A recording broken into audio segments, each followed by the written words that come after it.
Welcome to the podcast, formerly known as Another Podcast. I'm Coleman, this is my friend Luke here. Hello. And we are coming to you from a place called Luke's Laundry Room. Very magical place. Yeah, we have a Narnia wardrobe. Yep.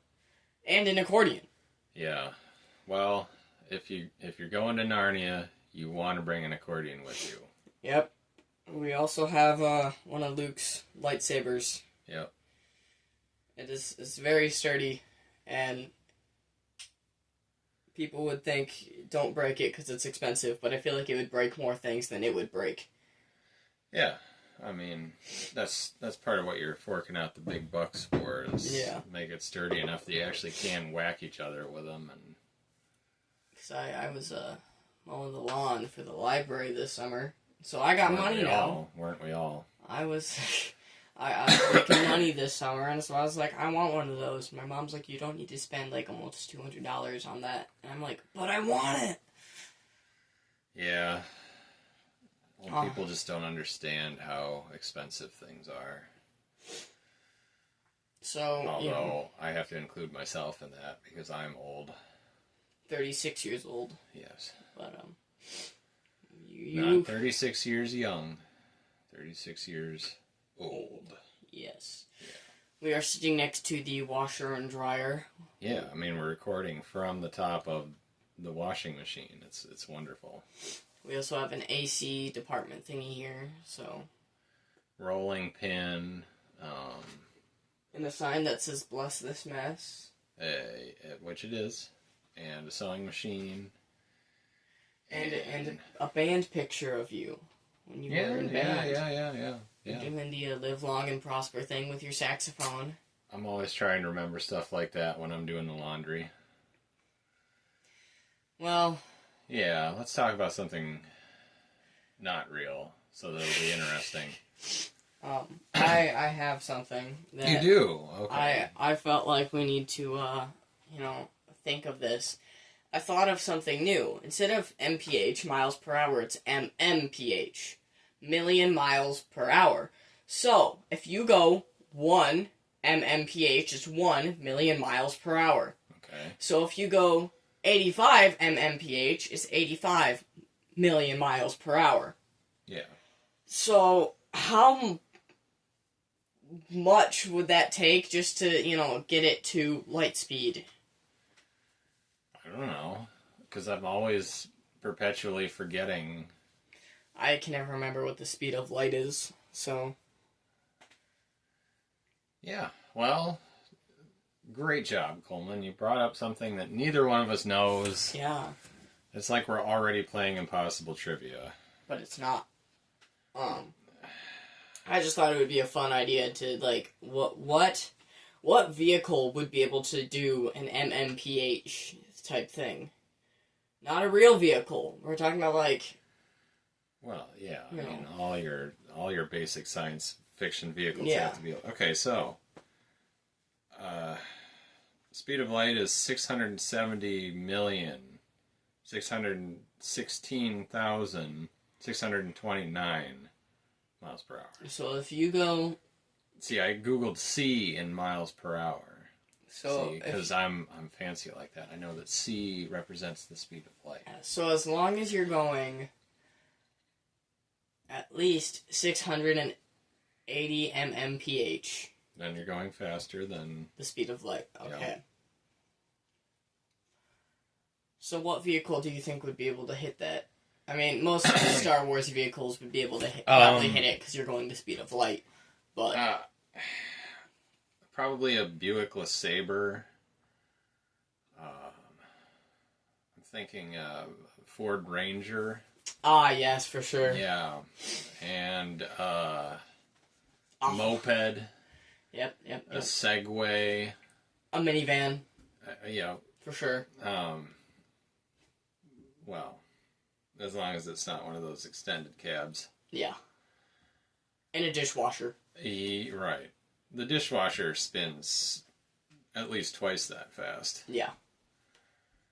Because how else the dish is going to get clean? Centrifugal force is the only thing you can actually clean dishes with. Yeah, no. I mean, I don't know. I don't even understand what we're talking about. Me neither, really. So okay. Here's a little lesson in Star Trek history. The good guys are the United Federation of Planets, right? The United Federation of Planets came to be because humans invented warp drive. They were certainly not the first. Vulcans had preceded them by hundreds or thousands of years. But basically, Vulcans already had this system where, like, if somebody invents the technology necessary to travel faster than the speed of light, then they kind of go out of their way to, just kind of meet this civilization. And that's basically sort of the origins of the United Federation of Planets, is like Vulcans sort of babysat humanity through its first years of interstellar travel, and then for whatever reason humanity was just like, well, we'll just, spitball a bunch of other warp-capable civilizations into one interplanetary federation. So it all started with the ability to travel faster than light. Okay, then. The first human vehicle, if you're going by Star Trek, that traveled faster than the speed of light was called the Phoenix, and it was built by a man named Zefram Cochrane, who was played by that guy that was the farmer dude that almost said nothing in the movie Babe, that will famously always be remembered for saying, "That'll do, pig, that'll do," at the end of the movie. He did not say that in Star Trek. And, yeah. Yeah. It was probably a very disappointing moment when he didn't say it in Star Trek. Yeah, we were all waiting for it. But he was a neat character because, everybody... He was a farmer dude, of course he was. Well, he was a farmer dude in Babe, but he wasn't really a farmer dude that they ever talked about in Star Trek. But he was a drunk bum. He was a drunk bum with a vision for inventing faster than light travel so he could get super rich. But I don't know, making history made the man. Because, the people coming from the 24th century that are the characters that we know about, they had to go back in time to make sure that he made his warp flight because this other alien species was trying to prevent it, all that. But they remembered him as being a historical figure that said all these inspirational things, and he was just like, oh, I hate this. This guy sounds like a rhetorical, just windbag. He didn't want to become the man that he was destined to become, but after he made history, it all changed, and it was an interesting story. Okay, then. Yeah. I guess that's the only comment that I have about your question, because it's like a requisite of basically every spaceship to be able to travel at light speed or faster. But Star Wars is actually a really great example of they don't all do that, because lots of fighters like TIE fighters and stuff don't. Yeah, they're gonna require a larger carrier ship to take them places. Except for the TIE Defender. The TIE Defender, Darth Vader's TIE Fighter, the TIE Advanced had a built-in hyperdrive. There are some. Let's be real here. The TIE Defender is superior of all TIE Fighters because... It is. Once upon a time, Luke had a B-Wing.